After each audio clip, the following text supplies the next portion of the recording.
अगर आपने अदृश्य साया का दूसरा भाग देखा है तो आपको याद होगा कि कबीर को एक खौफनाक अनुभव हुआ था। उसकी कार में बैठा था कोई अदृश्य साया और उसे एक सुनसान हवेली तक खींच लाया गया था। हवेली में खून से लिखे संदेश, हवा में तैरती परछाई और वह सफ़ेद साड़ी में खड़ी लड़की जिसने कबीर से कहा था, अब तुम हमारे साथ ही रहोगे। लेकिन कबीर के साथ ऐसा कैसे हुआ? वह उस खौफनाक सड़क तक कैसे पहुंचा? और वह कौन सी गलती थी जिसने उसे इस डरावनी दुनिया में खींच लिया? आज मैं आपको अदृश्य साया की पूरी शुरुआत बताने जा रहा हूँ। कैसे कबीर की एक साधारण रात मौत की सबसे डरावनी रात में बदल गई। तो चलिए शुरू करते हैं अदृश्य साया का पहला भाग।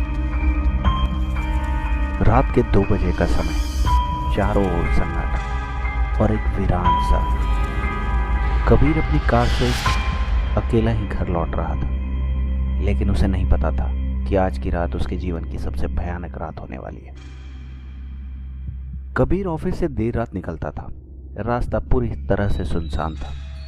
उसने रेडियो ऑन किया, लेकिन हर स्टेशन पर सिर्फ अजीब सी फुसफुसाहट आ रही थी।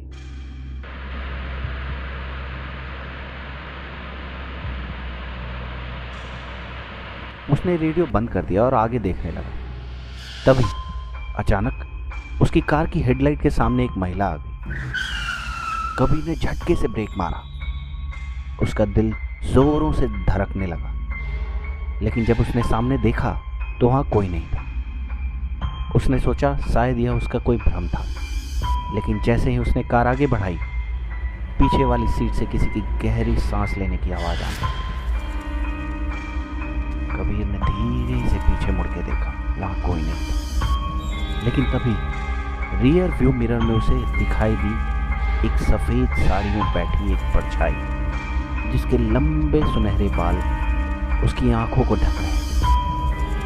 कबीर ने घबराकर कार का दरवाजा खोला और बाहर भागा, लेकिन जैसे ही उसने अपनी कार की खिड़की से अंदर झांका, वह परछाई अब उसकी ड्राइविंग सीट पर बैठी थी। उसका पूरा शरीर कांप रहा था। वह सड़क पर दौड़ने लगा, लेकिन अंधेरे में उसे कोई रास्ता नहीं दिखाई दे रहा था। तभी अचानक उसके फोन पर एक अनजान नंबर से कॉल आया। उसने डरते डरते कॉल उठाया और उधर से सिर्फ एक आवाज आई, कहीं जाने की जरूरत नहीं है, अब तुम मेरे साथ हो।